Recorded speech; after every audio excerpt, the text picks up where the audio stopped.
বাংলাদেশের জমিনে মনে রাখো, ইসকনের কুত্তারা মুসলমানের তাজা খুনে আল্লাহর জমিন, বাংলার জমিন লাল করে ফেলেছে।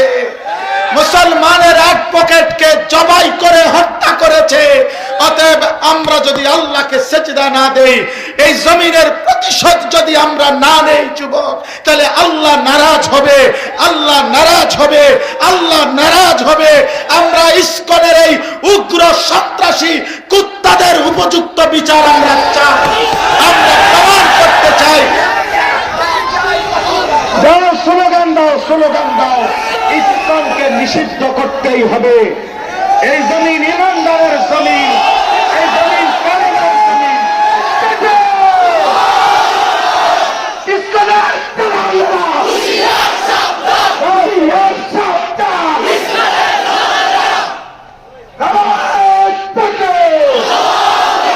কোন বেঈমানকে এই জমিন দেওয়া হবে না ইনশাআল্লাহ। এই জমিন ইমানদারের জমিন, এই জমিন কালেমার জমিন।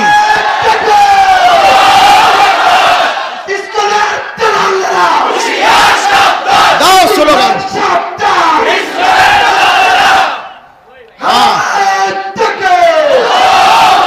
কোন বেঈমানকে এই জমিন দেওয়া হবে না ইনশাআল্লাহ।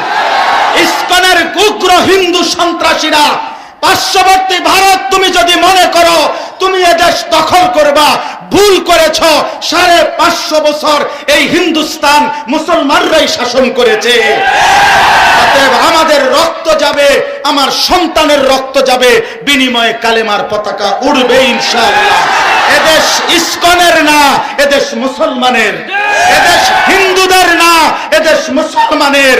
এদেশ ভারতীয় দালালদের না, এদেশ ইমানদারের। ইনশাআল্লাহ বলো ইনশাআল্লাহ। বসো ভাই, হিম্মত চাই, হিম্মত চাই। নওজোয়ান ফিরতে হবে আমরা। এটা আমাদের জমিন, এটা আমাদের জমিন। আমরা তোমাদের উপরে কখনো জুলুম করি নাই। আমরা তোমাদেরকে সুন্দরভাবে বসবাস করতে দিছিলাম।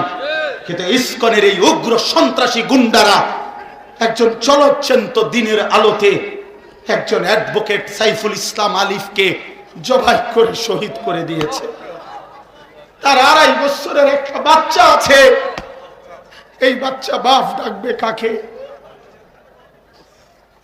এই বাচ্চা বাপ ডাকবে কাকে? বলো ভাইয়া। তোমরা যুবকরা মদের আড্ডায়, জুয়ার আড্ডায়, এই মোবাইলের আড্ডায় জিন্দেগি শেষ করো না। অনুরোধ করলাম, অনুরোধ করলাম। আল্লাহ সবাইকে হেফাজত করেন, আল্লাহ সবাইকে কবুল করেন।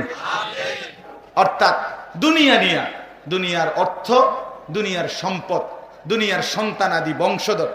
এখন এরা বংশধরের গর্ভটা, বংশধর বাড়ানোর, এটা এখন কমে গেছে বেশি বুদ্ধির কারণে। কথা বুঝছেন না? আলগা বুদ্ধির কারণে। কিন্তু আগে কিন্তু মানুষ বংশধর বেশি, ছেলে কয়জন, মেয়ে কয়জন, নাতি কয়জন, নাতনি কয়জন, এটা নিয়ে কি করত? অহংকার করত, গর্ব করত, বা এটা নিয়ে তৃপ্তি বোধ করত। এখন হলো কমাও, কম কমাও, কম কমাই। 2 জনের থেকে এখন 1 জন হইলে ভালো হয়, এরপরে না হইলে ভালো হয়, এরপরে বিয়ে না করলে বালা, বিয়ে এমনি অসভ্যতা করে নিলে ভালো। নাউজুবিল্লাহ, নাউজুবিল্লাহ। হ্যাঁ, সম্পূর্ণ একটি বিকৃত থিওরি, ম্যালথাসের থিওরি। এই যে জেনারেল লাইনে যেটা পড়ানো হয়, একেবারে একটা ভুল থিওরি। ম্যালথাসের পপুলেশন, জনসংখ্যা বৃদ্ধি, এই থিওরিটা 100 ভুল, 100 ভুল, 100 ভুল। এটা 100 ভুল। এটা এই পপুলেশন থিওরি। জনসংখ্যা বেড়ে গেলে, মানুষ বেড়ে গেলে খাদ্যের ঘাটতি হয়ে যাবে, সম্পদের ঘাটতি হয়ে যাবে, ফসলি জমির ঘাটতি হয়ে যাবে। মানুষ একটা পর্যায়ে ওই অপদার্থ বলে গেছে যে একটা সময় মানুষ এই পরিমাণ বেড়ে গেলে মানুষের গোশত মানুষে কাইটা খাবে, ক্ষুধার কষ্টে, অভাবের কষ্টে। এই ম্যালথাসের এই বাজে থিওরি এখনো চর্চা করা হয়। অথচ গোটা পৃথিবীর মধ্যে অসংখ্য দেশ প্রমাণ করছে জনসংখ্যা সমস্যা নয়, বরং সুদ ডাকায়, সিটার বাটপার সমস্যা। সিটার বাটপার সমস্যা। দুর্নীতিবাদ সমস্যা, চোর সমস্যা, সুদখোর সমস্যা, ঘুষখোর সমস্যা, কিস্তিখোর সমস্যা, হারামখোর সমস্যা। হ্যাঁ, জন্ম মানুষের বাচ্চা, মায়ের কোলের সন্তান সমস্যা হইতে পারে না। সন্তান এক পবিত্র নিয়ামত, সন্তান এক পবিত্র নিয়ামত, সেটা কখনোই সমস্যা হইতে পারে না, সমস্যা হইতে পারে না। এজন্য জনসংখ্যা বেড়ে গেলে ক্ষতিগ্রস্ত, এটা কোন একটা ভুল থিওরি।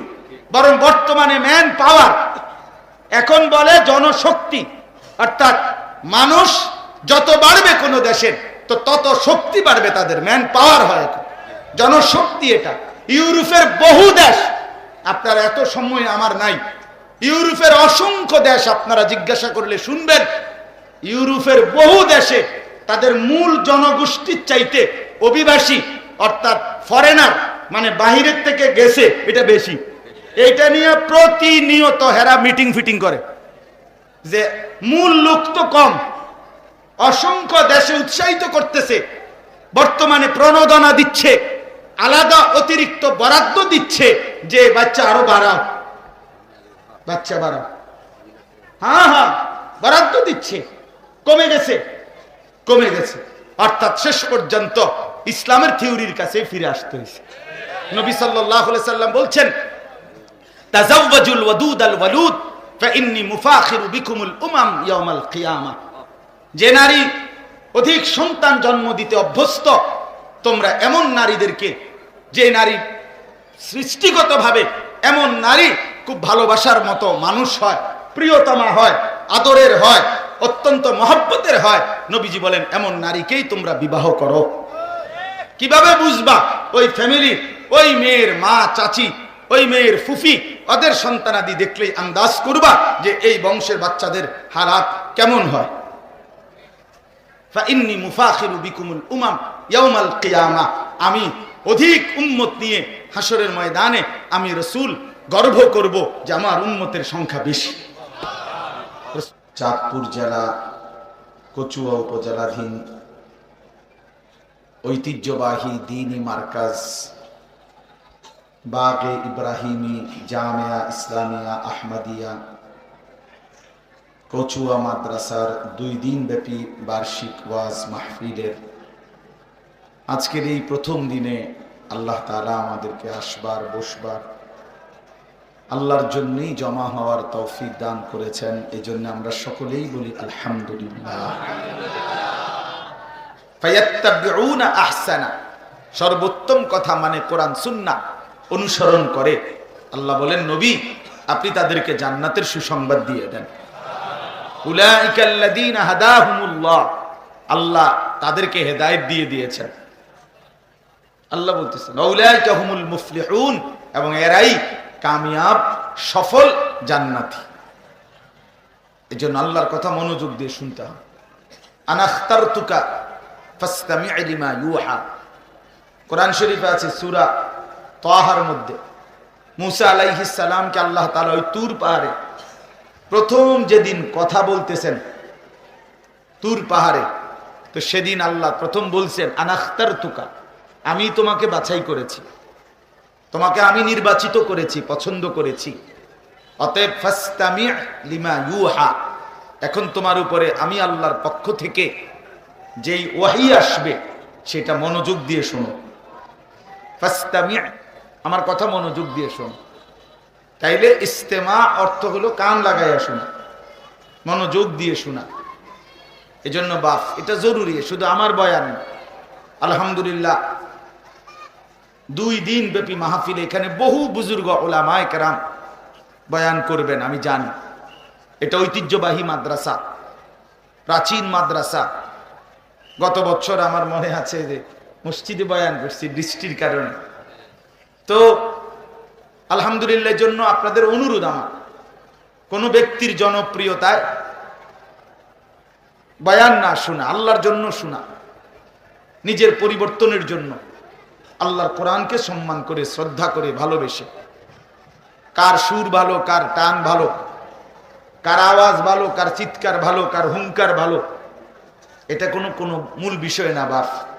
মূল বিষয় হলো আল্লাহ তাআলার কথার দিকে মুতাওয়াজ্জহ হওয়া, নিজের ফিকির করা, নিজের জিন্দেগি পরিবর্তনের সবক নেওয়া, এটা বহুতই জরুরি। বাপ ওয়াহদি ইলাইহি মান ইউনিব, আল্লাহ তাআলা বলেন যে আমি আল্লাহর দিকে ঝুঁকে আসে আমি নিজে তার চাইতে এগিয়ে হেদায়েত দিয়ে দেই। আল্লাহ যে বলে বান্দা তুমি আসবা 1 বিঘত, আমি আসবো 1 হাত। তুমি আসবা 1 হাত, আমি আসবো 2 হাত। তুমি আসবা হাঁটতে হাঁটতে, আমি রব্বুল আলামিন রহমত মাগফিরাত নিয়ে আসবো দৌড়তে দৌড়তে দৌড়তে। আতাইতু কাহারওয়ালা, দৌড়তে দৌড়তে আসবো আমি তোমার।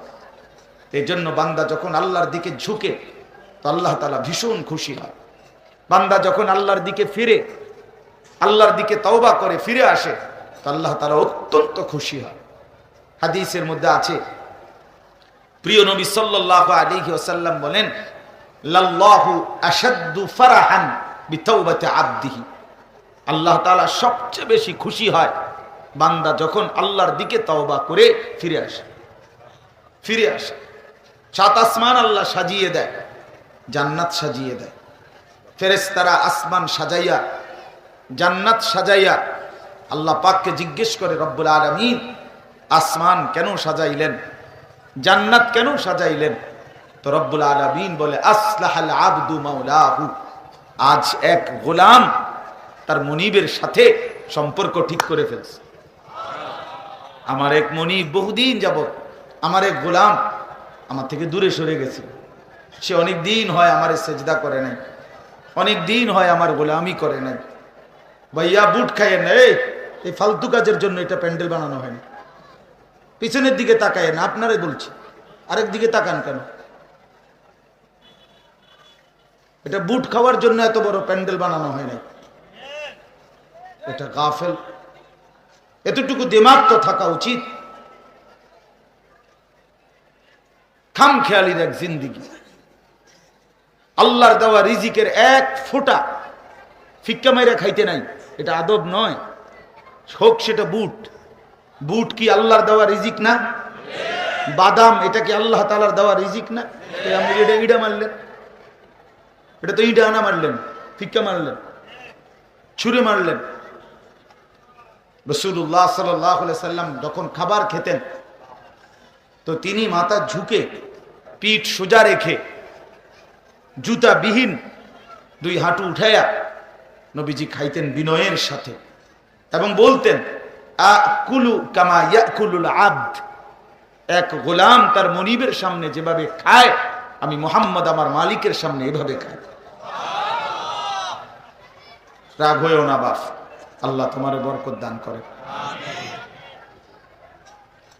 বুট বাদাম কিচ্ছু খাইয়েন না, বুটও খাইবেন ওয়াজও শুনবেন, বাদামও খাবেন ওয়াজও শুনবেন, মোবাইলও টিপবেন ওয়াজও শুনবেন, ওই বইয়ে বইয়ে আপনি এমনি জিমাইবেন ওয়াজও শুনবেন।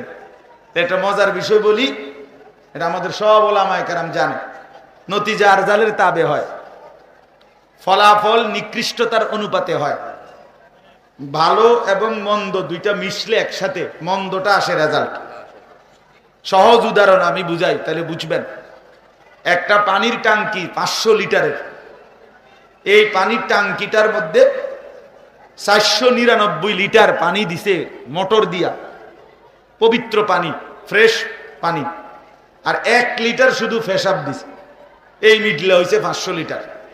499 লিটার মোটরের পানি আর 1 লিটার কি পেশাব মিললে কত হয়েছে? 500 লিটার। এখন এই পানির হুকুম কি আপনারা বলেন? সবাই বলে, সব মুফতি সাহেব। তাইলে পানিটার হুকুম আসলো কি? না পাক। এটারে বলে আর কি আরবিতে নতিজা আরজালের তাবে হয়, ফলাফল নিকৃষ্টতার অনুপাতে হয়। 499 লিটার পবিত্র পানিকে মাত্র 1 লিটার পেশাব পুরাটারে নাপাক বানায় দিছে। ঠিক বুট, আমি সব সময় এটা বলি, এরকম বুট আর ওয়াজ দুইটা মিললে ফলাফল আসবে বুট। বাদাম এবং ওয়াজ রেজাল্ট আসবে বাদাম। জুরানি এবং ওয়াজ ফলাফল আসবে জুরানি। মোবাইল এবং ওয়াজ, রেজাল্ট আসবে মোবাইল। হ্যাঁ, নতিজা আরজালের তাবে হয়, ফলাফল নিকৃষ্টতার অনুপাতে হয়। এজন্য এটা জরুরি বাপ, আজকের জন্য না, আমি সবসময়ের জন্য বললাম। এই বিষয়টা আমি প্রতিদিন বলি, মনোযোগ চাই, আন্তরিকতা চাই, আন্তরিকতা চাই। আমরা মাদ্রাসায় যখন পড়ছি তখন আমাদের উস্তাদরা সারা জীবন আমাদেরকে ছাত্র জীবনে নসিহত করছে, আল ইলমু লা ইউতিকা বা'দাহু হাত্তা তু'তিয়াহু কুল্লা। তুমি যদি কোরআন সুন্নাহর ইলমের জন্য নিজের পুরা সত্তাকে সঁপে দাও, পুরা যদি নিজেকে দিয়ে দাও ইলমের জন্য, তো ইলম তোমাকে কিছু দিবে। তাইলে কিছু পাইবা যদি নিজেকে পুরা সঁপে দাও, পুরা সঁপে দাও। এই জন্য কোরআন সুন্নাহর ইলম আর বাংলা অঙ্ক ইংরেজি জ্ঞান এক কথা নয়, এক কথা নয়। এর জন্য পুরা দিল দিমাগ পুরাপুরি মোতাবাজ্জু হইতে হয়, পুরা মোতাবাজ্জু হইতে হয়। এই যে আল্লাহওয়ালাদের কাছে মানুষ আসা যাওয়া করে, বুজুর্গদের কাছে, হক্কানি পীর মাশায়েখ আউলিয়া কেরামের কাছে, আহলুল্লাহদের কাছে, ওনাদের কাছে আইসাও নিজের জিন্দেগি তুলে দিতে হয়, নিজের সমস্ত দিলের হালাত শুনাইতে হয়, তাইলে জীবনের পরিবর্তন আসে। আমরা কিতাবে পড়ছি, হাকিমুল উম্মত মুজাদ্দিদুল মিল্লাত হযরত মাওলানা শাহ আশরাফ আলী থানভী রাহমাতুল্লাহি আলাইহির সবচেয়ে বড় অন্যতম খলিফা ছিলেন খাজা আজিজুল হাসান মজজুব রাহমাতুল্লাহি আলাইহি। খাজা আজিজুল হাসান উনি একজন উচ্চ শিক্ষিত, জেনারেল শিক্ষিত মানুষ ছিলেন। ব্রিটিশ আমলে একজন ইংরেজি শিক্ষিত মুসলমান সর্বোচ্চ যেই পদে ব্রিটিশ আমলে চাকরি করতে পারত, ব্রিটিশের আইনে উনি ওই পদে চাকরি করতেন, ঘোড়া দিয়ে চড়তেন রাষ্ট্রীয়ভাবে।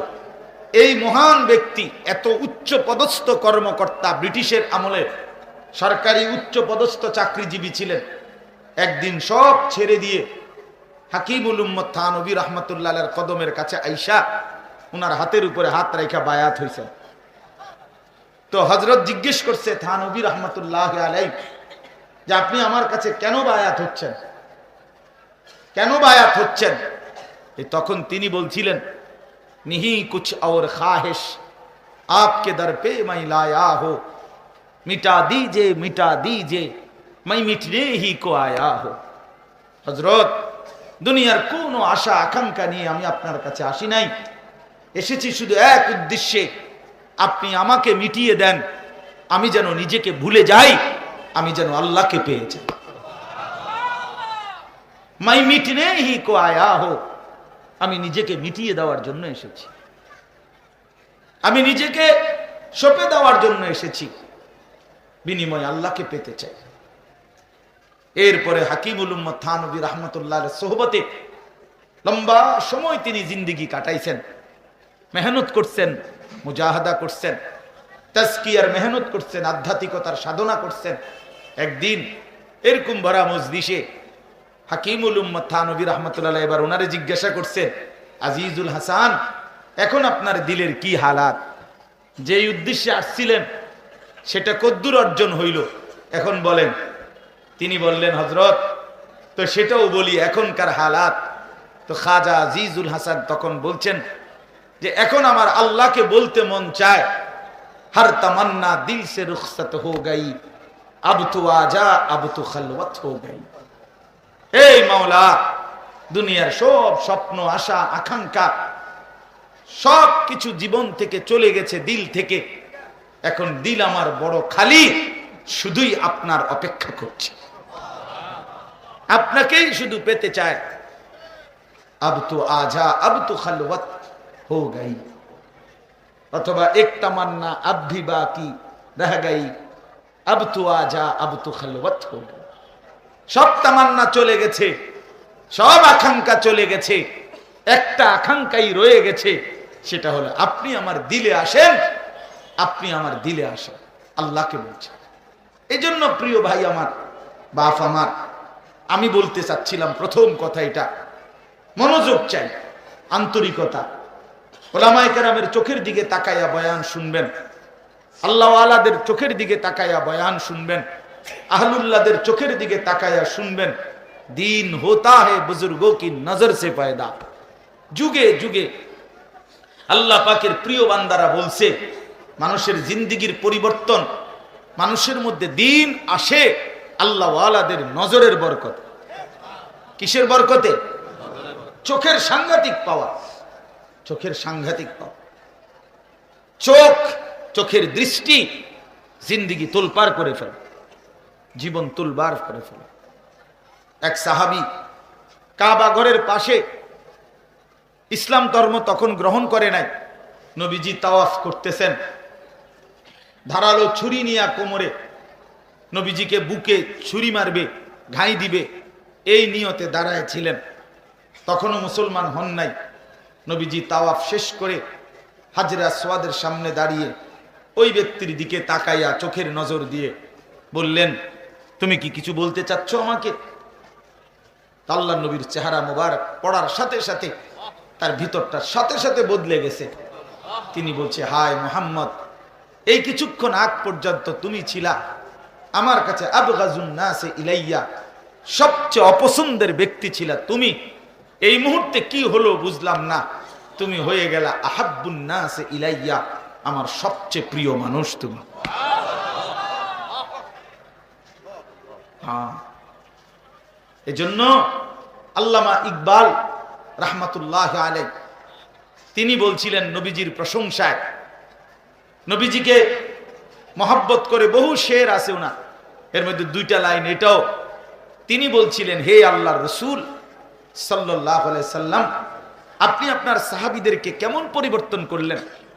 যে মানুষগুলো চুরি, ডাকাতি, জিনা, ব্যভিচার, মদ, জুয়া, সমস্ত কিসিমের অসভ্যতা যাদের মধ্যে ছিল, যারা সমস্ত গুনার মধ্যে ডুবা ছিল, আল্লাহ চিনত না, আখিরাত চিনত না, যাদের কোনো পথ জানা ছিল না, যারা ছিল পথ হারা, তারা ছিল চরিত্রহীন, দুশ্চরিত্র, লম্পট, সমস্ত মন্দ গুণ তাদের মধ্যে ছিল পথ হারা। কিন্তু আপনার পবিত্র ছোঁয়ায়, আপনার নজরের বরকতে আজকে তারা হয়ে গেল পথ হারা মানুষগুলো। জু না থে খুদ রাহ पर औरों के हादी बन गए, क्या नजर थी जिसने मर्दू को मसीहा कर दिया। हाय मोहम्मद, করলেন কি? যে মানুষগুলো ছিল পথ হারা, জু না থে খুদ রাহ पर, যারা নিজেরা ছিল না রাস্তার উপরে, যারা পথ চিনত না, আল্লাহ চিনত না, আখিরাত চিনত না, যারা নিজেই ছিল পথ হারা, औरों के हादी बन गए, আজকে তারাই লাখো মানুষের পথ প্রদর্শক। আজ তারা পথ দেখায়,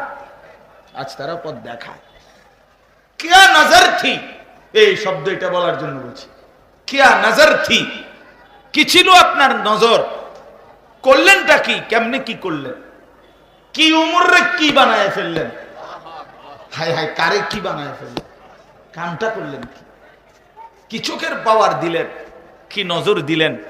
क्या नजर थी जिसने मर्दू को मसीहा कर दिया, যে আপনার চোখের বরকতে এক একটা সাহাবী ঈসা নবীর মতো মুজিজা সম্পূর্ণ হয়ে গেছে। ঈসা নবী যেমন হাত দিয়ে ছুঁয়ে দিলে অন্ধ রোগী, কুষ্ঠ রোগী আল্লাহর কুদরতে ভালো হয়ে যেত, আপনার সাহাবীরা ছুঁয়ে দিলে, বুকে জড়ায় নিলে এবার কুফর আর অন্ধকারের শিরিকের অন্ধকার রাস্তা থেকে ঈমান আর আখিরাতের আলোয় আলোকিত হয়ে যেত। क्या नजर थी, কি চোখের দৃষ্টি ছিল।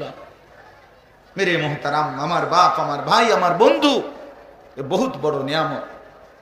আজ দুশ্মনের ষড়যন্ত্র এটা সারা পৃথিবী জুড়ে, সারা দেশ জুড়ে বিভিন্ন ভাবে, বিভিন্ন কৌশলে ওলামায়ে কেরাম, আল্লাহ ওয়ালাদের সরাসরি সোহবত, সান্নিধ্য থেকে সর্বশ্রেণীর সাধারণ মুসলমানকে সরিয়ে দেওয়া, বিচ্ছিন্ন করা ষড়যন্ত্র প্রতিদিন এই জমিনের মধ্যে চলছে। দাওয়াত ও তাবলীগের মধ্যে যেই মানুষগুলো আজকে এই বিভক্তি করছে, এদের আর কোনো মাকসাদ নাই উদ্দেশ্য উলামায়ে কেরাম থেকে সর্বশ্রেণীর মুসলমানকে আলাদা করা, এই ছাড়া আর কোনো উদ্দেশ্য নাই। এই সাত গ্রুপের আর কোনো মাকসাদ নাই, একটাই মাকসাদ, একটাই মাকসাদ উলামায়ে উম্মত থেকে জাতিকে বিচ্ছিন্ন করা। কিন্তু এটাও স্পষ্ট, এদের এই ষড়যন্ত্র এই পৃথিবীর জমিনে বাস্তবায়ন হবে না, হবে না, হবে না। টানতেন না, টান না।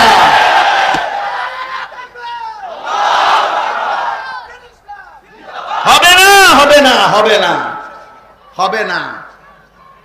এই সমস্ত সাংবাদিক সম্মেলন, এই সমস্ত মাতবরি, সমস্ত দুই তিনটা ফুটাঙ্গিরি কথা, তোদের এই সমস্ত কথা বেটা বাংলাদেশের এই লক্ষ লক্ষ হাজার হাজার কওমের সন্তানেরা, ওলামারা, তোলাবারা, আমরা 2 পয়সারও কোনো মূল্য দেই না বেটা। তোদের মতো ফালতু লোককে গণার টাইম আমাদের নাই বেটা। হ্যাঁ, উল্টে এলাই বামগর, হ্যাঁ উল্টে এলাই। আমরা সিরা খাই বইয়ে বই, আমরা বন দিয়ে চা দিয়ে ভিজে খাই, আমরা ভাত খাই না। এজন্য এটা দয়া করে হিসাব করা উচিত। এই উপমহাদেশে একদিন 2 দিন না, 1866 সনে দারুল উলুম দেওবন্দ মাদ্রাসা প্রতিষ্ঠিত হয়েছে। আমাদের প্রথম কওমি মাদ্রাসা 1866 সনে। আজকে 2024, 158 বছর। এই 158 বছরে সারা পৃথিবীতে কওমি মাদ্রাসা কোন না কোন সন্তান আল্লাহর দ্বীনের খেদমত করেই যাচ্ছে। যেখানে সূর্য ওঠে সেখানেও কওমির খেদমত, যেখানে সূর্য ডুবে সেখানেও কওমির খেদমত আছে, যেখানে চাঁদ ওঠে সেখানেও কওমির সন্তান খেদমত করে, যেখানে চাঁদ ডুবে সেখানেও কওমির সন্তান খেদমত করে। তো বললে উড়াই দেবে। আসরুহা সাবিতুন ওয়া ফারউহা ফিস সামা তুতি উকুলাহা কুল্লা হিনিন বিইذن রাব্বিহা। আল্লাহ আমাদেরকে কবুল করে নেন। জিন্দেগীর সৌভাগ্যবান উলামায়ে দেওবন্দের সাথে, সংখ্যাগরিষ্ঠ বুজুর্গ উলামাদের সাথে যাদের সৌভাগ্য এখনো সম্পর্ক টিকে আছে, আল্লাহর কসম এটা তাদের জিন্দেগীর বড় সৌভাগ্য। এজন্য যুবক ভাই তোমাদেরকে বলি, আমার নওজোয়ান সন্তানেরা তোমাদেরকে বলি, মোবাইলের এই জিন্দেগি কোনো জিন্দেগি না। জীবনটা শুধু মোবাইলের সাথে আটকাইয়া রাখো না বাপ। একদিন জেগে দেখবা মোবাইলও নাই, ফেসবুকও নাই, ইউটিউবও নাই, তোমার ওই ইহুদি খ্রিস্টান ওই ষড়যন্ত্রকারী আব্বারা কেউ নাই, শুধু ইসলামই আছে, আল্লাহর কোরআনই আছে শুধু। এই জন্য মনে রাখো বন্ধু আমার, মোবাইলের এক জিন্দেগি আমাদের লাখ লাখ কিশোর তরুণ যুবকের জীবন শেষ করে দিছে, শেষ করে দিছে। কি রাত, কি দিন, কি সকাল, কি দুপুর, মাতাল ছেলে সারাদিন মোবাইল টিপে, হায় হায় সারা রাত উলঙ্গ ছবি দেখে, সারা দিন রাত জিনা, ব্যভিচার, অস্থিরতা, বেহায়াপনা, উলঙ্গ দৃশ্য। আরে শুধু এটুকু না চাচারা, বয়স্ক বাবা আপনাদেরকে বলি, আপনারা জানেন না মিয়া, আপনাদের লাখ লাখ ছেলে যারা মোবাইল টিপে, এখন এই বড় মোবাইল দিয়ে প্রতিদিন বাংলাদেশে লক্ষ লক্ষ ছেলে কোটি কোটি টাকার মোবাইলে অনলাইনে জুয়া খেলে। জুয়া, বিশ্বাস করেন, আপনার ছেলেদেরকে জিগায়েন, জুয়া খেলে, জুয়া। ওইখানে ক্রিকেটের এক বেঈমানে ওইখানে ক্রিকেট খেলে, এইখানে নাফরমানে তার ওই বলের উপরে, তার ব্যাটিং এর উপরে ছক্কা চার, এটা দিয়ে বেট ধরে। এই বলে ছক্কা 2000, এই বলে 4, এই বলে বাউন্ডারি 3000। জানেন, কোটি কোটি টাকা খেলা হয় মাঠে, নাফরমান টাকা শেষ করে এখানে। কি পরিমাণ অপদার্থ, কি পরিমাণ অপদার্থ, কি পরিমাণ অসভ্য, কি পরিমাণ বর্বর, কি পরিমাণ টাকার নিদারুণ অপচয়, জিন্দেগীর কি পরিমাণ অপচয়। আস্তাগফিরুল্লাহ, আস্তাগফিরুল্লাহ। আপনাদের কাছে আমার হাত জোর করে অনুরোধ, আপনারা আপনাদের সন্তানদেরকে উলামায়ে কেরাম থেকে বঞ্চিত করেন না। এই বাপ, বকরিকে রাখাল থেকে আলাদা করেন না। বকরি হারায়া যাবে, বকরি বাঘের খপ্পরে পড়ে যাবে। বকরিকে রাখাল থেকে আলাদা করতে নাই, উম্মতকে ওলামায়ে কেরাম থেকে বিচ্ছিন্ন করলে উম্মত পথ হারায় ফেলবে, পথ হারায় ফেলবে, পথ হারায় ফেলবে। আল্লাহ তাআলা আমাদের সন্তানদেরকে কবুল করে নেন, আল্লাহ তাআলা এই মাহফিলকে কবুল করে নেন। এজন্য আমি যা বলছিলাম, আমার কথা হলো মনোযোগ চাই। কি চাই বলেন? শুধু আমার ওয়াজের বেলায়, ঠিক না? সবার জুমার বয়ান শুনবেন মনোযোগ দিয়া, ইসলাহি মজলিসের বয়ান শুনবেন মনোযোগ দিয়ে, মাহফিলগুলোর বয়ান সকলের ওয়াজ মনোযোগ দিয়ে শুনবেন। বলেন ইনশাআল্লাহ। জনপ্রিয়তা এগুলো ধোঁকা, জনপ্রিয়তা এগুলো ধোঁকা। আল্লাহর কুদরত, আল্লাহর ইচ্ছা এটা। কাউরে আল্লাহ 1000-এর সামনে বলায়, কাউরে আল্লাহ 10 জনের সামনে বলায়। 10 জনের সামনে বললে ব্যর্থ, 1000 মানুষের সামনে বললে সফল। এই সিদ্ধান্ত কে দিছে বলেন? এটা কোন কিতাবে আছে? তো তাইলে সফলতা ব্যর্থতা এটা সংখ্যার ভিত্তিতে নয়, আল্লাহ তাআলা গ্রহণ করার ভিত্তিতে। 1 কোটি মানুষ আমারে চিনে, মনে করেন একবারে আলগি দিয়ে আমারে 4 রাস্তার মাথাত নিয়ে হতাই দিয়ে আইছে, সিনার কারণে সম্মান দিয়া, মর্যাদা দিয়া, একবারে মাথা তালগি দিয়া নিয়া। কিন্তু রব্বুল আলামিন বলল, আনিস আমি নিলাম না, আমি গ্রহণ করলাম না। তো আনিসের মর্যাদা কুত্তার চাইতেও নিচে। মালিক যদি গ্রহণ না করে তো জন্তু জানোয়ারের চাইতেও নিচে। অতএব জনপ্রিয়তা কোনো বিষয় না। আমাদের আসলাফ আকাবির এটা কখনোই ভাবেন নাই, জনপ্রিয়তা নিয়ে কখনো ভাবেন নাই।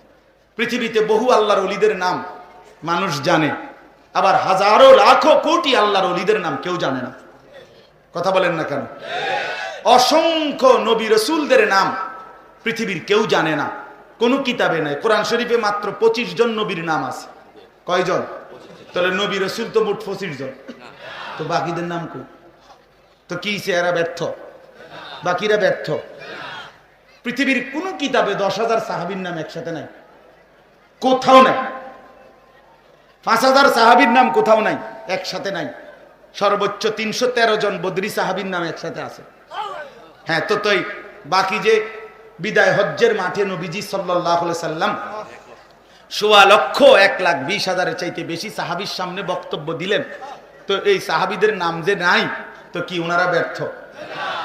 তাইলে আল্লাহ পাকের ইচ্ছা, আল্লাহ কাউকে মানুষের সামনে পরিচিত করে দিয়েছেন, কাউরে পরিচিত করেন নাই, এটা মালিকের ইচ্ছা, এটা কোনো বিষয় না। অতএব জনপ্রিয়তা, পরিচিতি, অপরিচিতি এগুলো ধোঁকা। এগুলো কি বলেন? এই প্রধান বক্তা, বিশেষ বক্তা, অল্প বক্তা, সামান্য বক্তা, মারাত্মক বক্তা, সিরিয়াস বক্তা, ভয়ঙ্কর বক্তা, উড়াদুরা বক্তা, এই সব ধোঁকা, ধোঁকা, ধোঁকা। এগুলো সব ধোঁকা। আল্লাহর কথা যিনি বলে ইখলাস ও তাকওয়ার সাথে যদি বলে, সেই দাম, সেই দাম। একজনের সামনে বললো দামি, 1 কোটির সামনে বললো দাম। আল্লাহ আমাদের সবাইকে, আমাকে ইখলাস ও তাকওয়ার দৌলত দান করেন। চলেন বাপ, কোরআনুল কারীমের 30 নম্বর পারা, কোরআনুল কারীমের 102 নম্বর সূরা। সূরাটার নাম সূরায়ে তাকাসুর। এই সূরা ছোট্ট সূরা।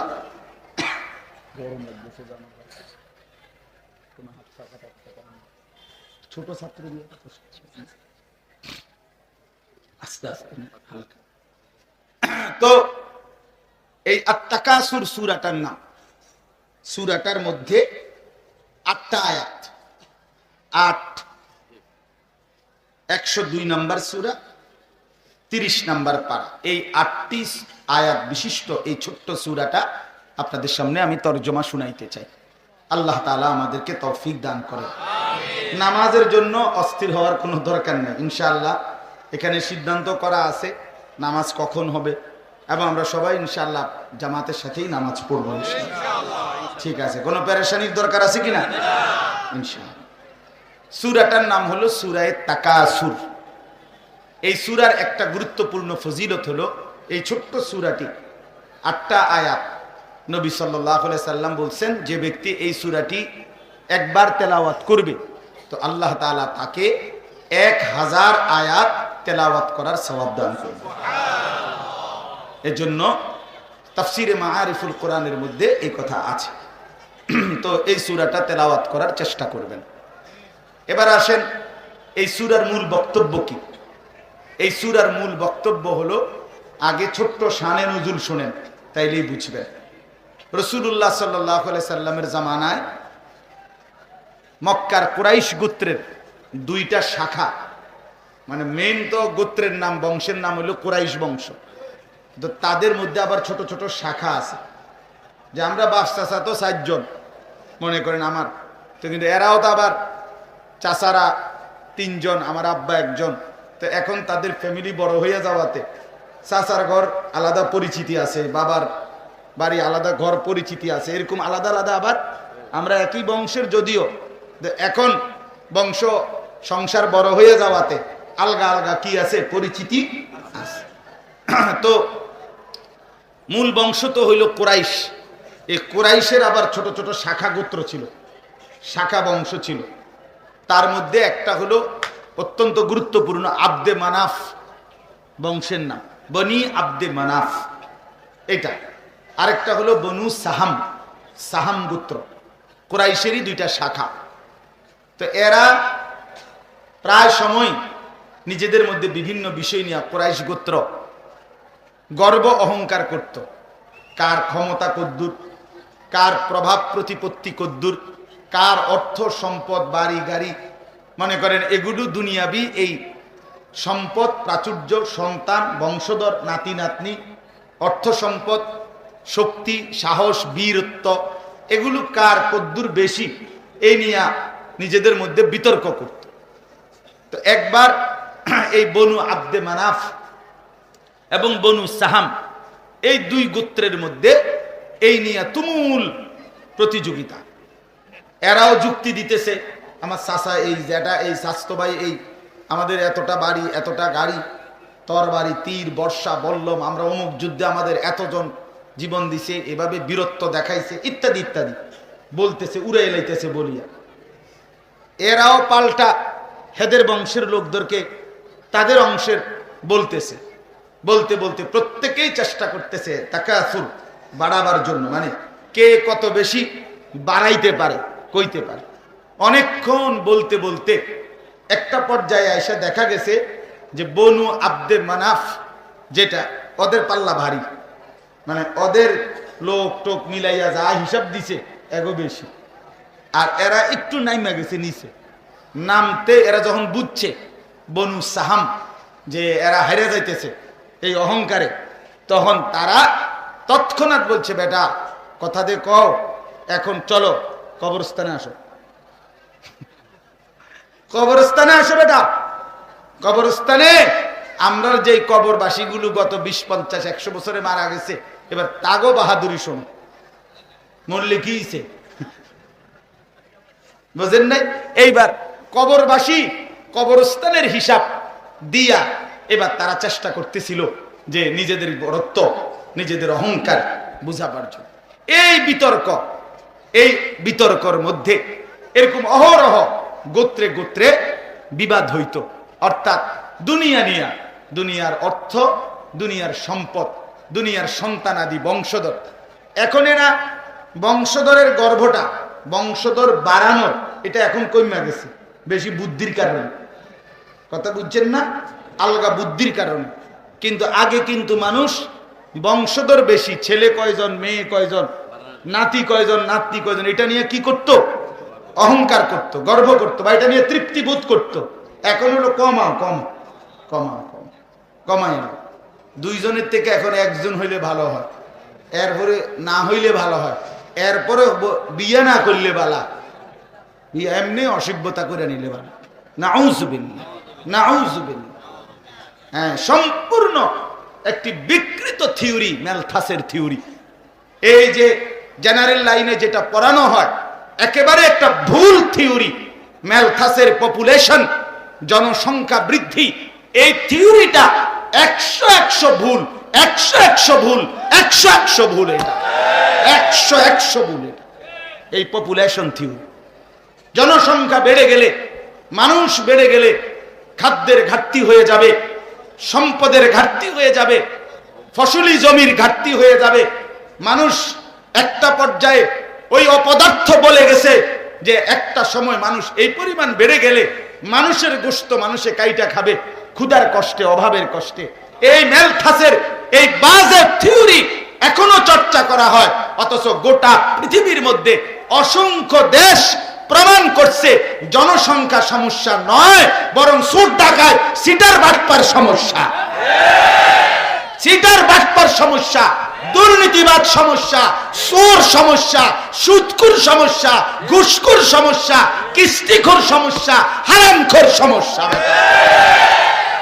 হ্যাঁ, জন্ম মানুষের বাচ্চা, মায়ের কোলের সন্তান সমস্যা হইতে পারে না। সন্তান এক পবিত্র নিয়ামত, সন্তান এক পবিত্র নিয়ামত, সেটা কখনোই সমস্যা হইতে পারে না, সমস্যা হইতে পারে না। এজন্য জনসংখ্যা বেড়ে গেলে ক্ষতিগ্রস্ত, এটা কোন একটা ভুল থিওরি। বরং বর্তমানে ম্যান পাওয়ার, এখন বলে জনশক্তি, অর্থাৎ মানুষ যত বাড়বে কোন দেশের তো তত শক্তি বাড়বে তাদের, ম্যান পাওয়ার হয় জনশক্তি। এটা ইউরোপের বহু দেশ, আপনারা এত সময় আমার নাই, ইউরোপের অসংখ্য দেশ আপনারা জিজ্ঞাসা করলে শুনবেন, ইউরোপের বহু দেশে তাদের মূল জনগোষ্ঠীর চাইতে অভিবাসী অর্থাৎ ফরেনার, মানে বাহিরের থেকে গেছে, এটা বেশি। এটা নিয়ে প্রতিনিয়ত হেরা মিটিং ফিটিং করে যে মূল লোক তো কম, অসংখ্য দেশে উৎসাহিত করতেছে, বর্তমানে প্রণোদনা দিচ্ছে, আলাদা অতিরিক্ত বরাদ্দ দিচ্ছে যে বাচ্চা আরো বাড়াও, বাচ্চা বাড়াও। হ্যাঁ হ্যাঁ, বরাদ্দ দিচ্ছে। কমে গেছে, কমে গেছে, অর্থাৎ শেষ পর্যন্ত ইসলামের থিওরির কাছে ফিরে আসতে হয়েছে। নবী সাল্লাল্লাহু আলাইহি সাল্লাম বলছেন, তাজাওয়াজুল ওয়াদুদ আল ওয়ালুদ ফাইন্নী মুফাখিরু বিকুমুল উমাম ইয়াউমাল কিয়ামা। যে নারী অধিক সন্তান জন্ম দিতে অভ্যস্ত, তোমরা এমন নারীদেরকে, যে নারী সৃষ্টিগতভাবে এমন নারী খুব ভালোবাসার মতো মানুষ হয়, প্রিয়তমা হয়, আদরের হয়, অত্যন্ত মহব্বতের হয়, নবীজি বলেন এমন নারীকেই তোমরা বিবাহ করো। কিভাবে বুঝবা? ওই ফ্যামিলি, ওই মেয়ের মা, চাচি, ওই মেয়ের ফুফি, ওদের সন্তানাদি দেখলেই আন্দাজ করবা যে এই বংশের বাচ্চাদের হালাত কেমন হয়। ফাইন্নী মুফাখিরু বিকুমুল উমাম ইয়াউমাল কিয়ামা, আমি অধিক উম্মত নিয়ে হাসরের ময়দানে আমি রাসূল গর্ব করব যে আমার উম্মতের সংখ্যা বেশি। রাসূলুল্লাহ সাল্লাল্লাহু আলাইহি ওয়াসাল্লাম। তো এই জন্য বললাম, এই যে আগে তো এটা ছিল, এখন আমাদেরকে এই জন্ম নিয়ন্ত্রণের, জনসংখ্যা নিয়ন্ত্রণের এক ফালতু কথা আমাদের মাথায় ঢুকায়া আজকে আমাদের সন্তান, আগামী প্রজন্মকে প্রতিনিয়ত বাধাগ্রস্ত করা হচ্ছে। অথচ এটা আবারও বলছি যে জনসংখ্যা, নতুন মানুষ বৃদ্ধি, কোলের বাচ্চা, এটা পৃথিবীর কি হইতে পারে না? কথা বলেন না, সমস্যা হইতে পারে না। সমস্যা হলো সিটার বাটফার, সমস্যা হলো দুর্নীতিবাজ। এই জন্য আমি প্রায় বলি যে এই যে বেড়িতে বড়ি না খাবাইয়া বাটপার্টির একটা একটা করে বড়ি খাবার দরকার। 30 দিনে 30টা বড়ি খাবি যাতে তুই সুদখোর মরে যাস, যাতে ডেইলি একটা করে বড়ি খাবি, বেড়িতে বড়ি খাবি, বেড়িতে খাবাস না বেড়া, মহিলা করে বড়ি না খাবাইয়া এই সমস্ত দুর্নীতিবাজ হারামখোর গুলারে বড়ি খাওয়ানো দরকার। এগুলো কমে যা, এরা কমে যা পৃথিবীতে। এই জন্য বললাম, আগে তো এটা ছিল আল আমওয়াল ওয়াল আওলাদ, এই দুই জিনিস, সম্পদ বাড়ানো, সন্তানাদি বাড়ানো, এটা ছিল মানুষের গর্বের বিষয় দুনিয়াবি দৃষ্টিতে। তো এই মানুষগুলো প্রতিনিয়ত সন্তান এবং সম্পদ বাড়ানোর নেশায় বিভোর ছিল, হিসাব দেখাইতো, অহংকার করত। আল্লাহ তাআলা বললেন, এই সূরা তখন এদের এই আচরণের প্রেক্ষাপটে আল্লাহ তাআলা সূরা তাকাসুর নাজিল করে বুঝাইলেন, হায় আমার বান্দারা, এই অর্থ সম্পদ আর সন্তানাদি বাড়ানোর এই নেশা, যেটা তোমাদেরকে আখিরাত ভুলাইয়া দিল, আল্লাহ ভুলাইয়া দিল, দুনিয়ার মধ্যে ডুবাইয়া দিল, এটা কশ্চিন কালেও উচিত নয়। এটা উচিত নয়, এটা উচিত নয়। এই জন্য এই সূরাটা তখন এদের এই অহংকার, এদের এই দুনিয়ার লোভ, আখিরাত ভুলে থাকা, এমনকি কবরস্থানের মানুষকে পর্যন্ত হিসাব করা, অথচ একটাবারও চিন্তা করে না আমাদের ওই কবরবাসীর পরিণতি কি আর আমাদের পরিণতি কি। এই নিয়ে কোনো মাথা ব্যথা নাই। মাথা ব্যথা হইল দুনিয়ার বড়াই। তো আল্লাহ তাআলা এদের এই কথার প্রতিবাদে, এদের এই আচরণের প্রতিবাদে কোরআনুল কারীমের এই সূরা তাকাসুর 102 নম্বর সূরাটি আল্লাহ তাআলা নাজিল করলেন। এবার আসেন আল্লাহ তাআলা কি বলতেছেন। বিসমিল্লাহির রহমানির রহিম। আলহাকুমুত তাকাসুর। আল্লাহ তাআলা বলেন আলহাকুম, তোমাদেরকে ব্যস্ত করে ফেললো। শাগালাকুম, অথবা দ্বিতীয় অর্থ হলো আনসাকুম। দুইটা অর্থ এই শব্দের।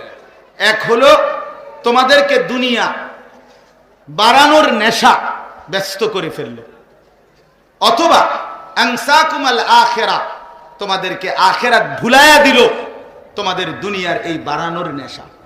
আত-তাকাসুর অর্থ হলো বাড়ানোর নেশা।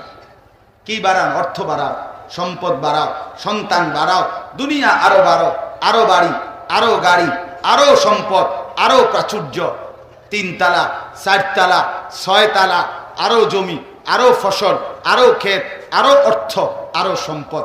অর্থাৎ দুনিয়ার সম্পদ এবং সন্তান বংশধর বাড়ানোর নেশা আখিরাতকে তোমাদের ভুলাইয়া দিল। অর্থাৎ মানুষগুলো, তোমাদের অবস্থা হলো এই অধিকাংশ যে তোমরা 24 ঘন্টা দুনিয়া এবং দুনিয়াকে সাজাইতে এই পরিমাণ ব্যস্ত যে তোমরা আখিরাত ভুলে গেলা। হাত্তা জুরতুমুল মাকাবির, আল্লাহ বলেন হায় নাফরমান, এমন কি শেষ পর্যন্ত কবরস্থানে পর্যন্ত গেলা। বুঝেন নাই কথাটা? হিসাব মিলাইতে মিলাইতে শেষ পর্যন্ত কই গেলা? কবরস্থান পর্যন্ত গেলা। কামটা করলা কি? কামটা করলা কি? এইভাবে বুঝি মানুষ দুনিয়া নিয়ে অহংকার করে। আল্লাহ বলতে চাচ্ছে এভাবে বুঝি মানুষ দুনিয়া নিয়ে গর্ব করে। হায় বান্দা, কাজটা করলা কি? এই তাহলে এনে দুইটা কথা তাফসিরে আছে। এক নাম্বার হলো কি বুঝলেন? ওদেরকে জবাব দিছে আলহাকুমুত তাকাসুর, যে দুনিয়ার বাড়ানো। তাকাসুর মানে হলো বাড়ানো। কি বাড়ানো? একটা সুন্দর তাফসির শুনেন, খুব চমৎকার। নবীজি সাল্লাল্লাহু আলাইহি সাল্লাম বলছেন, তাফসিরে কুরতুবির মধ্যে আছে, কোন বাড়ানোকে অপছন্দনীয়। কারো সম্পদ বাড়লেই এটা নিষেধ না, কারো সন্তানাদি হইলেই এটা নিন্দনীয় না। কথা বুঝছেন কিনা বলেন?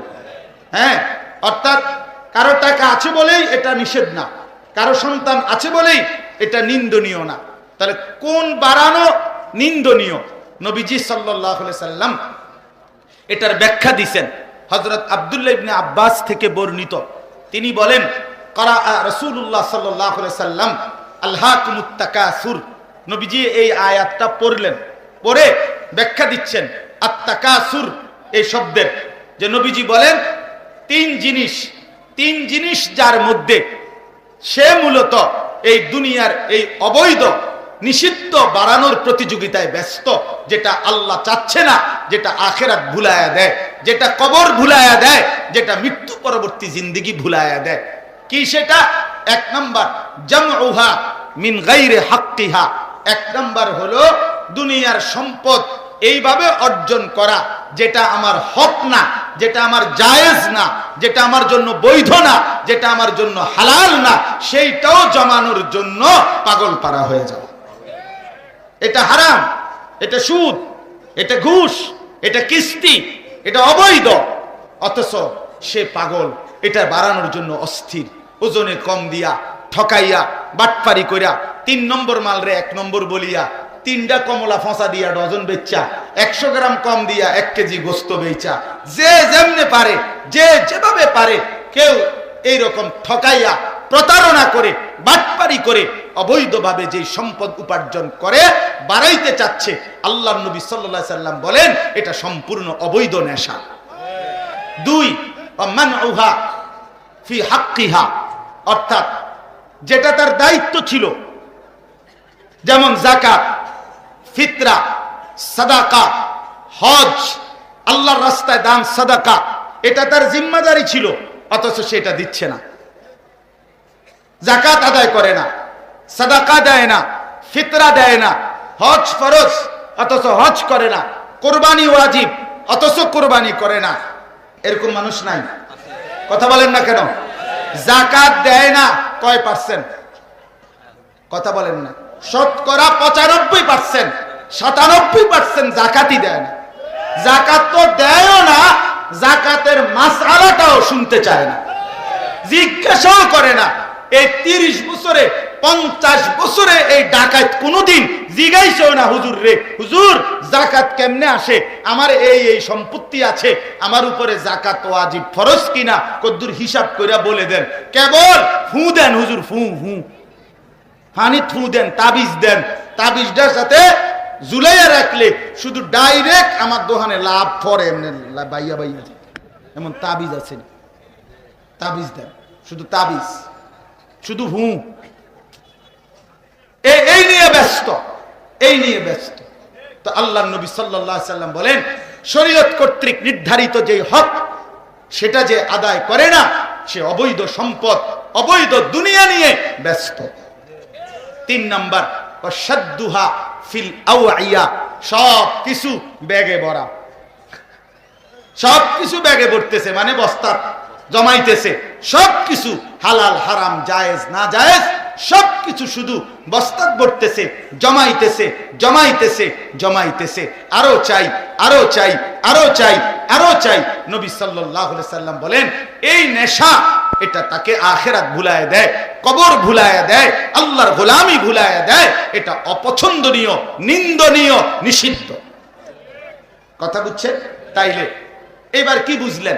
আলহাকুমুত তাকাসুর হাত্তা যুরতুমুল মাকাবির। আল্লাহ ওদেরকে বললেন, হে আরবের, হে কুরাইশদের এই বংশ গরিমা নিয়ে অহংকারকারী গোত্র, তোমরা তো নিজেদের সম্পদ, নিজেদের বংশধর বাড়ানোর নেশায় আখিরাত ভুলে গেলা, দুনিয়ায় ডুবে গেলা, এমনকি কবরস্থানে পর্যন্ত গিয়া হিসাব মিলাইতে চেষ্টা করলা। এটা হলো একটা অর্থ। আরেকটা অর্থ হলো সকলকে বলছে, আমাদের সবাইকে, হায় আমার বান্দা, তোমরা তো আখিরাত ভুলে গেলা, তোমরা তো কবর ভুলে গেলা, তোমরা তো দুনিয়ায় ডুবে গেলা নিজেদের অর্থ সম্পদ প্রাচুর্য বাড়ানোর নেশায়। আর এই করতে করতে তো একদিন হাত্তা যুরতুমুল মাকাবির, কবরস্থানে পৌঁছে গেল। আহা বান্দা, করলাটা কি? এই ঘর, এই বাড়ি, এই টাকা, এই জমি, এই দলিল, এই টিপসই, এই 2 শতক, এই 4 শতক করতে করতে তো একদিন কবরে চলে গেল, একদিন কবরে চলে। আমি একবার একজন ভদ্রলোককে দেখছি, আপনার 1 ঘন্টার মতো ওনারে আমি তাকাইয়া রইছি, ওনার হাতে 2টা মোবাইল, খুব সম্ভব জমি জামার ব্যবসা করে। তা আমাদের সাথে দেখা করতে আসছে, তো আলেম ওলামার কাছে দেখা করতে আসছে, মনে করছি তো বেটা আমগো লগে দেখা করতে আইছে, কথা কইব। কিন্তু এই যে এতক্ষণ বসা ছিল 1টা ঘন্টা, 2টা মোবাইল দিয়া শুধু জি জি 4 শতক 4 শতক, ডানি দিয়া ডানি দিয়া, আবার জি 6 শতক 6 শতক, একটু কোনা দিয়া, এই সাইডে সাইডে, এই 4 শতক 6 শতক 2 শতক, এই ফুলের 1টা ঘন্টা তে এড়িয়ে কইল শুধু। এই শুনলাম 4 শতক আর 6 শতক, 12 শতক আর শুনলাম না। বুঝেন নাই? কয় সারাটা দিন দুনিয়া তারে ব্যস্ত করে ফেলে। আহা মুসলমান, আল্লাহ তাআলা বলছেন, আলহাকুমুত তাকাসুর, দুনিয়া আমাদেরকে ভুল করে ফেললো, ব্যস্ত করে ফেললো, গাফিল করে দিল, আখিরাত ভুলায় দিল। আজ আমাদের হালাত হলো এই, আজ আমাদের জিন্দেগি হলো এই। জওয়ান বলেন, বুড়া বলেন, আমরা সবাই এই দুনিয়ার ক্ষণিকের স্বার্থ, শাহওয়াত, দুনিয়ার চাহিদা নিয়ে ব্যস্ত। যুবক তার দুনিয়ার কিছুক্ষণের এই লজ্জাস্থানের শাহওয়াত, যৌন চাহিদা পূরণের জন্য সারাটা দিন মোবাইল নিয়ে ব্যস্ত। আর মাঝবয়সী আর বয়স্ক লোকটা সংসারের বউ বাচ্চার ঘর বাড়ি দালান জায়গা জমির এই প্রয়োজন পূরণ করতে করতেই ব্যস্ত। হিসাব 90 বছর বয়স, 90 বছর বয়স, এখনো আফসোস করে। আমি নিজে দেখছি মিয়া, 90 বছর বয়স্ক লোকটার আফসোস, নাতিগার বউ যদি ছাইয়া যাইতে পারতাম তাইলে আর মরলেও কোনো দুঃখ আসিল না। না, দুঃখ থাকবো কিসের চাচা? আমনে মরিলেই তো আপনার ফেরেস্তা বন দিবে, চা দিবে, আপেল দিবে, মালটা দিবে কবরে। ফেরেস্তা লইয়া কাইটটা বইয়া রয়েছে এগুলা। ফেরেস্তা আপেল টাফেল কাইটা লাইছে অলরেডি, চা বানাই রয়েছে, শুধু আপনি দোকানের বাকি। আপনি শুধু কবর হাত্তা জুরতুমুল মাকাবির, আপনি শুধু কবরে পৌঁছবেন, আমাদের আপেল মালটা দিবেন ফেরেস্তা। 90 বছরের মানুষ এখনো মরে না নাতির বউ চাওয়ার জন্য। আপনি মরতেন লাগছেন, মরে না যাবেন। আপনি কেসম বসে রয়েছেন শুধু শুধু। নাতি বা বিয়ে করলে কি, বিয়ে না করলে আমনের কি, তা আপনার কি? হায় দুনিয়া, হায় দুনিয়া, আল্লাহকুমুত তাকাসুর। দুনিয়া আমাদেরকে ব্যস্ত বানায় ফেললো, দুনিয়া আমাদেরকে গাফিল বানিয়ে দেবে। ইয়ালামুনা যাহিরাম মিনাল হায়াতিদ দুনিয়া ওয়া হুম আনিল আখিরাতি হুম গাফিলুন। আল্লাহ বলে, বান্দা দুনিয়ার জীবন তো তোমরা খুব বুঝলা, অথচ আখিরাতের ব্যাপারে একদম গাফিল হয়ে রইলা। আল্লাহ তাআলা বলেন, ওমা হাযিহিল হায়াতুদ দুনিয়া ইল্লা লাহবুন ওয়া লাইব। আমার বান্দা শোনো, দুনিয়ার জীবন আর কিছুই নয়, শুধুই তামাশা, শুধুই খেলাধুলা। আল্লাহ তাআলা কোরআনে বলছেন, ওমাল হায়াতুদ দুনিয়া ওমা মাতাউল হায়াতিদ দুনিয়া ফিল আখিরাতি ইল্লা কলিল। দুনিয়ার জীবন আখিরাতের তুলনায় একদমই সামান্য, কলিল। আল্লাহ তাআলা বলছে, ওমাল হায়াতুদ দুনিয়া ইল্লা মাতাউল গুরুর। দুনিয়া শুধুই ধোঁকা, দুনিয়া শুধুই ধোঁকা, দুনিয়া শুধুই ধোঁকা। বাপ, দুনিয়া ধোঁকা। জওয়ান বন্ধু, দুনিয়া ধোঁকা। ছেলেরা আমার, দুনিয়া ধোঁকা। এই নারী সুখ দিবে না, এই মোবাইলের এই ছবি তোমার সুখ দিবে না। সারা রাত মোবাইল টিপার, সারা দিন বন্ধু যাদের বদভ্যাস, প্রিয় বন্ধু আমার, দোস্ত আমার, সাথী আমার, জওয়ান ছেলে আমার, এ তোমার সুখ দিবে না। কোন হারাম নাফরমান, কোন পাপী, আল্লাহর কসম, এই পৃথিবীতে সুখে নাই। কোন সুদখোরের জীবনে সুখ নাই, কোন ঘুষখোরের জীবনে সুখ নাই, কোন কিস্তিখোরের জীবনে সুখ নাই, কোন জিনাকারী, বেবিচারী, কোন অসভ্য, কোন নর্তকী, কোন বেহায়া বেপর্দা নারী আল্লাহর কসম সুখে নাই, আল্লাহর কসম সুখে নাই। যে নিজে সুখ নাই, সে তোমারে সুখ দিবে কেন? সে তোমারে সুখ দিবে কিভাবে? সে তোমারে সুখ দিবে কিভাবে? আমার বাপ, আপনারাও যারা শুধু দুনিয়া মিলাইতে ব্যস্ত, আহা 60 বছর বয়স, এখনো দুনিয়া, এখনো দুনিয়া। আখিরাতের সময় হবে কখন? 60 বছর বয়স্ক চাচা এখনো জিজ্ঞেস করলে হিসাব দেয়, হিসাব দেয়। বাড়ি করছি হুজুর, 4টা রুম করছি, 2টা বাথরুম করছি, 3টা ফুলা বিদেশ পাঠাইছি, 4টা মাইয়া বিয়া দিছি, রাস্তার লগে কুদ্দুর জায়গা কিনছি, আল্লাহর রহমতে ব্যাংকও কোগার টাকা জমাইছি। আর কিটা করতাম? আর কি করতো চাচা? চাচা তো জীবনটা শেষ করে লেছে। দুনিয়া তো মিলাইছে, দুনিয়া মিলাইছে। পৃথিবীতে আসার উদ্দেশ্য সার্থক ওনার, পৃথিবীতে আসার উদ্দেশ্য সার্থক। হ্যাঁ, অসংখ্য মানুষ দেখবেন যারা এই চা দোকানে বয়স্ক লোকগুলো আড্ডা দেয়, এদের মূল কারণ হলো এদের দুনিয়ার কার্যক্রম শেষ। এই জন্য এরা আখিরাত বলতে কিছু জানে না। এই জন্য চা দোকানের ওই টেলিভিশনে এই বুড়া বয়সেও নির্লজ্জের মতো, হা করে রাক্ষসের মতো অশ্লীল ছবি আর নাটক সিনেমার দিকে তাকায়া থাকে। মূলত এদের শরম কম, শরম কম, শরম কম। বেহায়া মানুষের, বেহায়া, বেহায়া। 60 বছর বয়স্ক লোক কেমনে বিড়ি সিগারেট খায়? কথা বলেন না কেন মিয়া? আপনার আখিরাত মনে পড়বে তাইলে কোন দিন? কোন দিন? আর কত বছর পরে? আর কত বছর পরে? আর কত বছর পরে? আলাম ইয়ানি লিল্লাযিনা আমানু আন তাখশা কুলুবুহুম লিযিকরিল্লাহ। আল্লাহ বলে, হায় আমার ইমানদার বান্দা, আজও কি সময় হয়নি?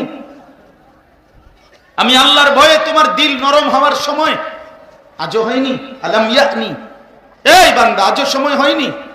আহা, 365 দিন, খোদার একটা বছরে যুবক ভাই তোমরা যারা ফজরের নামাজ পড়ো না, আল্লাহর কসম দোস্ত আমার, আল্লাহ তাআলা যেন আরশে আজিম থেকে ডাক দিয়ে বলে, এই নওজোয়ান বান্দা আমার, তাহলে আর কোনো দিন তুমি নামাজ পড়বা না? এই তোমার সিদ্ধান্ত, এই সিদ্ধান্ত। 30 বছর ধরে যারা সুদ খাচ্ছেন, আল্লাহ যেন ডাক দিয়ে বলে, আমার বান্দা, তাইলে এই নাফরমানি আর ছাড়বা না? তাইলে সিদ্ধান্ত নিয়ে ফেলছো তুমি, বলে আহা কি পরিমাণ মুসলমানের বাচ্চা। এই গতকালকেও একটা বড় শহরে বিশাল বড় মসজিদে ফজরের নামাজ পড়ছি, সিরেফ 4 জন মানুষ, ইমাম সাহেব। হায় মহল্লাবাসী কোথায়, হায় এই জনপদের বয়স্করা কই, নওজওয়ানরা কই, আপন মা জীবিত, আপন বাবা জীবিত, অথচ এই অবস্থায় বাপ মা জীবিত থাকতে 16 বছরের ছেলেটা, 14 বছরের ছেলেটা, মেয়েটা কোনোদিন ফজরের নামাজ পড়ে না। হায় হায়, এই মা কেমন মা, এ বাবা কেমন বাবা, এ সন্তান কেমন সন্তান। মা তারে কি শিখাইলো, সন্তানে বা কি শিখলো, ওরা বুঝলো কি সংসার, ওরা মুসলমানের পরিচয় কোথায় বলেন বাবা বল। 20 বছর ধরে একটা ঘরে প্রতিদিন রঙিন টেলিভিশন চলে, স্ত্রী ছেলে মেয়ে প্রতিদিন নাচ গান দেখে, এই অভিভাবক দেখতেছে, অথচ একটা শব্দ নাই, বেচারার চোখে কোনো পানি নাই, কপালের মধ্যে কোনো ভাঁজ নাই, সে কিছুই মনে করে না। মাস শেষে এই নাফরমান অভিভাবক বিদ্যুৎ বিল দেয়, ডিশের বিল দেয়, টেলিভিশনের বিল দেয়। হায় নাফরমান, তোর স্ত্রী সন্তানের জন্য এত বড় নাফরমানি কেমনে মেনে নিল, কেমনে মেনে? নবী সাল্লাল্লাহু আলাইহি সাল্লাম বলেন আদ-দায়্যুস আল্লাযী ইউকিররু আহলাহু আল-খুবুস, সরাসরি হাদিস। নবীজি বলেন দায়্যুস বলা হয় ওই পুরুষকে যে তার স্ত্রী সন্তান পরিবারের জন্য অশ্লীলতা বেহায়াপনাকে মেনে নেয়, স্বীকৃতি দেয়। আল্লাযী ইউকিররু আহলাহু আল-খুবুসা, যে তার পরিবারের সদস্যদের জন্য আল্লাহর নাফরমানিকে মেনে নেয়। আল্লাহর কসম, নবী বলছে সে দায়্যুস। আর ওই পুরুষের জন্য এই বাপ, নবী বলছে জান্নাত হারাম হারাম হারাম বেটা। দায়্যুসের জন্য জান্নাত হারাম, হারাম বেটা, হারাম জান্নাত। জান্নাত মামুর বাড়ি না, হাসরের ময়দান আমনে চাচার শ্বশুর বাড়ি না। হাসরের ময়দান সেই ময়দান 1.25 লক্ষ নবী রাসূল যেই ময়দানের ভয়ে দিবানিশি চোখের পানি ফেলে কাঁদছে। হাসরের ময়দান সেই ময়দান, রব্বে করিম যখন জাহান্নামকে এনে দাঁড় করাবে, জাহান্নাম একটা চিৎকার দিবে, পুরা মাঠের কোটি কোটি মানুষ এক চিৎকার শুনেই বলবে ইয়া রব্বি নফসি নফসি, এই মাওলা আমারে বাঁচান, আমারে বাঁচান, আমারে বাঁচান, আমারে বাঁচান, আমারে বাঁচান। কোরআনুল কারীমের মধ্যে আছে বাপ ফাবিআইয়ি হাদিসিন বা'দাহু ইউমিনুন। আল্লাহ বলছে বান্দা, কোরআনের চাইতে 23 বছরে আমি 30 পারা কোরআন নাজিল করলাম। এত বড় শ্রেষ্ঠতম কালাম আমার, প্রতিটা কথা সর্বশ্রেষ্ঠ কথা, আমার এই শ্রেষ্ঠতম কথা, এক একটা কথা কতবার করে বলছি। ইয়া আইয়ুহাল্লাযীনা আমানু, এই শব্দটা কোরআনে 89 বার আছে, 8, 9, 89 বার। নামাজের কথা আল্লাহ তাআলা 80 বারের চাইতে বেশি বলছেন, আকিমুস সালাহ আকিমুস সালাহ। আল্লাহ তাআলা জিজ্ঞেস করতেছে বান্দা, এই আমার যুবক ভাই ছেলেরা তোমরা বলো ভাইয়া, আল্লাহ জানতে চাইছে বান্দা এরপরে ফাবিআইয়ি হাদিস, এরপরে আর আমি কেমনে বললে, আর কোন কিতাব নাজিল করলে, আর কতবার বললে তুই বান্দা আমার কথা মেনে নিতি, আমার সেজদা দিতি। আমি তো বুঝলাম না বান্দা।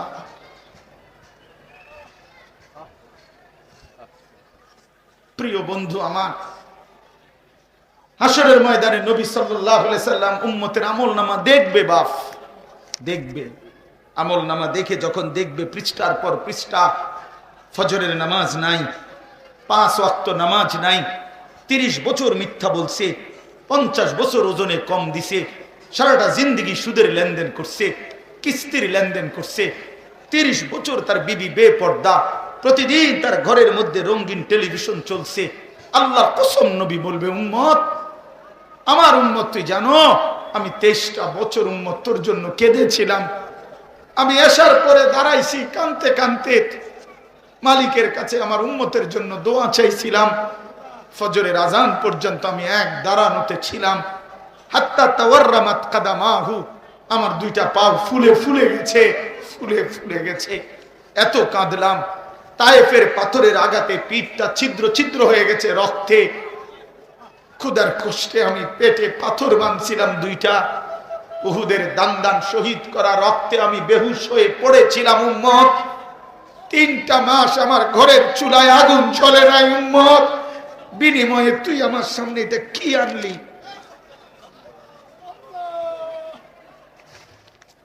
কি আনলি উম্মত? আমি সর্বশ্রেষ্ঠ নবীরে আমার শ্রেষ্ঠ উম্মত হয়ে এই আমল নামা আমি কেমনে দেখাবো মালিকের সামনে? কেমনে দেখাবো বলো ভাইয়া? আমি কেমনে দেখাবো? নবী জিজ্ঞেস করবে, দোস্ত আমার কেমনে আমার এত বড় বেইজ্জতি করলি উম্মত? আমার এতটা শরম কেমনে দিলি? একটা সেজদা নাই, আমি কেমনে পেশ করব মালিকের সামনে? কেমনে? চলো ভাইয়া নিয়ত করি। নওজোয়ান ছেলেরা তোমরা নিয়ত করো বাপ যে নামাজ পড়বো ইনশাআল্লাহ। বলো নওজোয়ানরা, বলো নওজোয়ানরা, বলো বয়স্ক লোক না, যুবক বলো, যুবক নওজোয়ান বলো সেজদা দেব আল্লাহকে ইনশাআল্লাহ। ফজরের নামাজ পড়বো ইনশাআল্লাহ। এই যুবক বাংলাদেশের জমিনে মনে রাখো, ইসকনের কুত্তারা মুসলমানের তাজা খুনে আল্লাহর জমিন, বাংলার জমিন লাল করে ফেলেছে। মুসলমানের অ্যাডভোকেটকে জবাই করে হত্যা করেছে। অতএব আমরা যদি আল্লাহকে সেজদা না দেই, এই জমিনের প্রতিশোধ যদি আমরা না নেই যুবক, তাহলে আল্লাহ নারাজ হবে, আল্লাহ নারাজ হবে, আল্লাহ নারাজ হবে। আমরা ইসকনের এই উগ্র সন্ত্রাসী কুত্তাদের উপযুক্ত বিচার আমরা চাই, আমরা প্রমাণ করতে চাই। দাঁড়াও যুবক, দাঁড়াও ইনশাআল্লাহ। নওজোয়ান দাঁড়াও, বলো ইসকনকে নিষিদ্ধ করো, দাও স্লোগান, দাও স্লোগান, দাও সবাই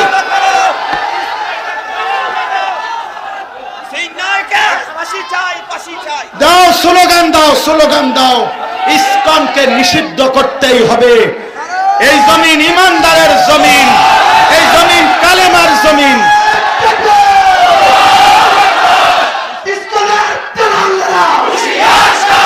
দাও স্লোগান।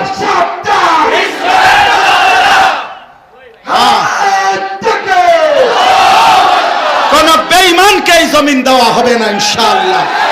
ইসকনের উগ্র হিন্দু সন্ত্রাসীরা পার্শ্ববর্তী ভারত, তুমি যদি মনে করো তুমি এদেশ দখল করবা, ভুল করেছ। 550 বছর এই হিন্দুস্তান মুসলমানরাই শাসন করেছে। অতএব আমাদের রক্ত যাবে, আমার সন্তানের রক্ত যাবে, বিনিময়ে কালেমার পতাকা উড়বে ইনশাআল্লাহ। এদেশ ইসকনের না, এদেশ মুসলমানের। এদেশ হিন্দুদের না, এদেশ মুসলমানের। এদেশ ভারতীয় দালালদের না, এদেশ ইমানদারের। ইনশাআল্লাহ বলো ইনশাআল্লাহ। বসো ভাই, হিম্মত চাই, হিম্মত চাই। নওজোয়ান ফিরতে হবে আমরা। এটা আমাদের জমিন, এটা আমাদের জমিন। আমরা তোমাদের উপরে কখনো জুলুম করি নাই। আমরা তোমাদেরকে সুন্দরভাবে বসবাস করতে দিছিলাম। কিন্তু ইসকনের এই উগ্র সন্ত্রাসী গুন্ডারা একজন চলচ্চন্ত দিনের আলোতে একজন অ্যাডভোকেট সাইফুল ইসলাম আলিফকে জবাই করে শহীদ করে দিয়েছে। তার 2.5 বছরের একটা বাচ্চা আছে।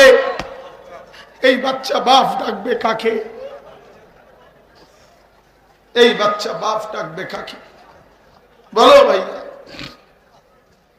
তোমরা যুবকরা মদের আড্ডায়, জুয়ার আড্ডায়, এই মোবাইলের আড্ডায় জিন্দেগি শেষ করো না। অনুরোধ করলাম, অনুরোধ করলাম। আল্লাহ সবাইকে হেফাজত করেন, আল্লাহ সবাইকে কবুল করেন। আল্লাহ তাআলা বলেন, কাল্লা সাউফা তা'লামুন। বান্দা, দুনিয়ায় যদি ডুবে যাও, আখিরাত যদি ভুলে যাও, তো কাল্লা সাউফা তা'লামুন সুম্মা কাল্লা সাউফা তা'লামুন। অল্প সময় পরেই বান্দা জানতে পারবা তোমার এই দুনিয়া লোভী আর আখিরাত থেকে বিমুখ জীবনের পরিণতি কি। 2 বার বলছে আল্লাহ, অবশ্যই জানতে পারবা। তাফসীরের মধ্যে লিখছে, আল্লাহ বুঝাইতে চাইছে, বান্দা একবার আমি তোমার কবরে বুঝাইয়ে দেব আমার এই দুনিয়ার মধ্যে আমাকে ভুলে যাওয়ার পরিণতি কি, কবরের আযাব দিয়া। সুম্মা কাল্লা সাউফা তা'লামুন, আবার আখিরাতে বুঝাইয়ে দেব জাহান্নামে আমার নাফরমানির শাস্তিটা কেমন তুমি টের পাইবা বান্দা। কাল্লা লাউ তা'লামুনা ইলমাল ইয়াকিন। অতএব বান্দা, আজকে যদি কোরআনের কথা শুনে, সুন্নাহর কথা শুনে, রাসূলের হাদিস শুনে, উলামায়ে কেরামের নসিহত শুইনা আজকে যদি ইয়াকিন করে তুমি আমার কথাগুলো মেনে নিতা, বুঝে নিতা, তাইলে দুনিয়াতে ভালো হতো, তাইলে আখিরাতকে সাজাইতে পারতা, কবরকে সাজাইতে পারতা। আর যদি গ্রহণ না করো, লাতারাবুন্নাল জাহিম, একদিন দুই চোখে সচক্ষে হাসরের ময়দানে জাহান্নাম দেখবা। সুম্মা লাতারাবুন্নাহা আইনাল ইয়াকিন, সেদিন এই চোখে দেখে ইয়াকিন হবে আখিরাত, জাহান্নাম কিন্তু কোনো লাভ হবে না। হবে কোনো লাভ। ইয়াউমা ইদিন ইয়াতাযাক্কারুল ইনসান ওয়া আন্না লাহুদ যিকরা। সেদিন মনে পড়বে সব হাসরের মাঠে, আল্লাহ বলে কোনো লাভ হবে না। সুম্মা লাতুসআলুন্না ইয়াউমা ইদিন আনিন নাঈম। সর্বশেষ কথা আল্লাহ বলেন, বান্দা মনে রেখো, হাসরের ময়দানে আমি আল্লাহ, আমার দুনিয়াতে তোমারে আমি যতগুলো নিয়ামত দিয়েছি, প্রতিটা বিন্দু বিসর্গ নিয়ামত, প্রতিটা নিঃশ্বাস আমি আল্লাহ হিসাব করে করে জিজ্ঞেস করব। আমার প্রতিটা নিঃশ্বাসের হিসাব দিতে হবে, আমার প্রতিটা চোখের পলকের হিসাব দিতে হবে, আমার জবানের উচ্চারণের প্রতিটা শব্দের হিসাব দিতে হবে, প্রতিটা নড়া চড়ার হিসাব দিতে হবে, প্রতি ফোঁটা পানির হিসাব দিতে হবে, প্রতি ঢোক প্রতি লোকমা খাবারের হিসাব দিতে হবে, প্রতিটা নিঃশ্বাসের বাতাসের প্রতিটা স্পন্দনের হিসাব দিতে হবে।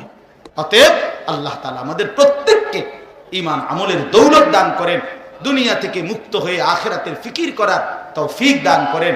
নিয়ত করলাম তো ইনশাআল্লাহ, 5 ওয়াক্ত নামাজ পড়বো তো ইনশাআল্লাহ, অন্যায়ের সাথে, বাতিলের সাথে, জুলুমের সাথে, হারামের সাথে কোনো আপোষ করব না, ঈমান আমলের সাথে থাকব। আল্লাহ কচুয়া মাদ্রাসাকে কবুল করেন, আজকের মাহফিলকে কবুল করেন, হাজারো বুজুর্গদের চোখের পানির এই প্রতিষ্ঠানকে কিয়ামত পর্যন্ত আল্লাহ কায়েম দায়েম করে দেন। আমিন। সুবহানাল্লাহ।